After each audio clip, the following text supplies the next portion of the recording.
আসসালামু আলাইকুম বন্ধুরা, আবারও হাজির হলাম নতুন একটি ভিডিও নিয়ে। আজ দেখাবো খুলনার ঐতিহ্যবাহী দুধ খেজুর পিঠা কিভাবে বানাবেন। আসুন দেখে নিই কীভাবে পুরা পিঠাটা বানানোর প্রক্রিয়া সম্পন্ন করলাম। তো আমাদের সাথেই থাকুন, ধৈর্য ধরে ভিডিওটি দেখুন। শুরুতে আমরা একটি কড়াইতে 2 কাপ পরিমাণ পানি ফুটিয়ে নেব।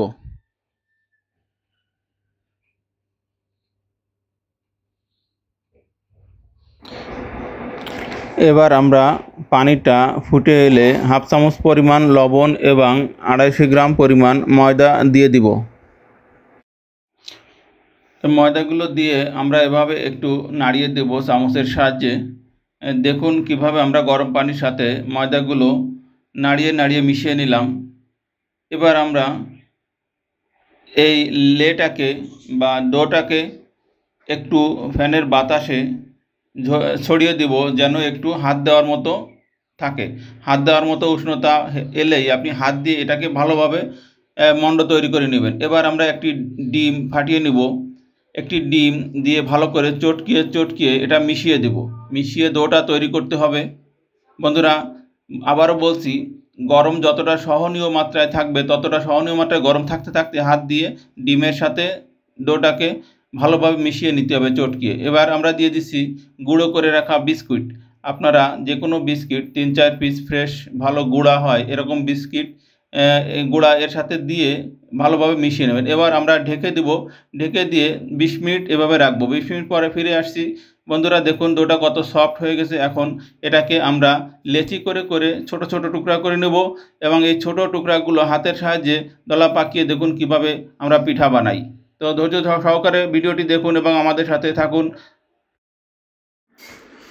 তো দেখুন বন্ধুরা, আমরা সবাই এক জায়গায় বসে কিভাবে হাত দিয়ে এগুলোকে বানাচ্ছি। প্রথমে ছোট ছোট টুকরা লেচিগুলোকে হাতের মধ্যে নিয়ে লম্বা গোল গোল করবেন।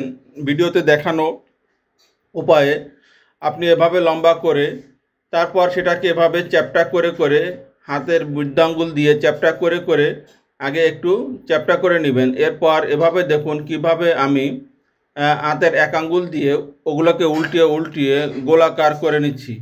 এভাবে করলেই একটা সুন্দর গোলাপ ফুলের মতো একটা শেপ আসবে, ফুলের মতো একটা ডিজাইন আসবে। খুবই সহজ। রেসিপিটি কি কেমন লাগছে আপনারা অবশ্যই কমেন্টে জানাবেন। এটা কি কোনো কঠিন কিছু, সেটাও আপনারা দেখাবেন বা জানাবেন। ছোট বাচ্চাদেরকে দেখিয়ে দিলেই এই রেসিপিটি বা সবাই মিলে এভাবে পিঠাগুলো বানানো যায়। দেখুন খুব সহজ, আমাদের অল্প সময়ের মধ্যে অনেকে মিলে করেছি বলে অল্প সময়ের মধ্যে আমাদের পিঠাগুলা তো রেডি করা হয়ে গিয়েছে। এখন আমরা একটি কড়াইতে 300 গ্রামের মতো সয়াবিন তেল দিয়ে দিচ্ছি। তেলটা ভালো গরম হলো কিনা এক টুকরা আটা বা ময়দা লেই দিয়ে দিবেন। যদি ওটা ভেসে ওঠে তখনই বুঝবেন আপনার তেলটা ভালো গরম হয়ে গেছে। তো আমাদের তেলটা ভালো গরম হওয়ার পরে আমরা পিঠাগুলোকে ছেড়ে দিয়েছি। এভাবে ব্রাউন কালার আসা পর্যন্ত ভালোভাবে ভাজি করে নিতে হবে। ভালোভাবেই ভাজতে হবে যেন ভিতরে কোনো নরম অংশ থেকে না যায়। তো দেখুন বন্ধুরা কত সুন্দরভাবে আমরা পিঠাগুলোকে ভেজে নিলাম। খুব চমৎকার কালার এসেছে। এভাবে ভেঙে হাত দিয়ে ভেঙে দেখবেন, মশমশা হলেই বুঝবেন ভালো আপনার পিঠাগুলোকে ভাজা হয়ে গিয়েছে। ভাজা ভালো হলেই পিঠাটা যখন দুধের মধ্যে ডুবাবেন তখন আধা ঘন্টা থেকে 1 ঘন্টার মধ্যেই পিঠাগুলো সফট হয়ে আসবে। আর ভাজা ভালো না হলে কিন্তু তখন সফট হবে না, পরের দিন সকালেও সফট হবে না। আর ভালো ভাজি হলে গরম গরম দুধের মধ্যে গরম থাকতেই পিঠাগুলো গরম থাকতে ডুবিয়ে দিবেন। পরিমাণ মতো চিনি নিয়ে নিচ্ছি। চিনিটা যার যার যে যেমন মিষ্টি খেতে পছন্দ করেন সেভাবে দিয়ে নেবেন। ডায়াবেটিসের সমস্যা থাকলে চিনিটা একটু কম দিবেন। এবার আমরা পিঠাগুলোকে দুধের মধ্যে ভিজিয়ে নিলাম।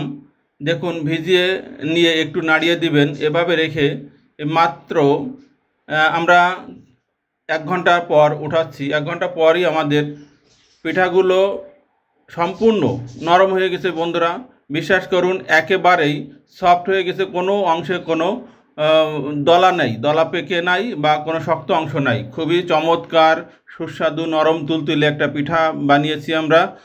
এটা মুখে দিলেই মিলিয়ে গেছে। এই দেখুন আমি দেখাচ্ছি, একটি পিঠা নিয়ে আপনাদেরকে পরীক্ষা করে দেখাচ্ছি।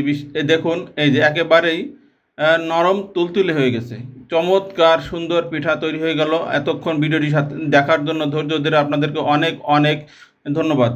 আবারও বন্ধুরা অনুরোধ, আমাদের ভিডিওটি ভালো লাগলে লাইক করবেন, সাপোর্ট করবেন।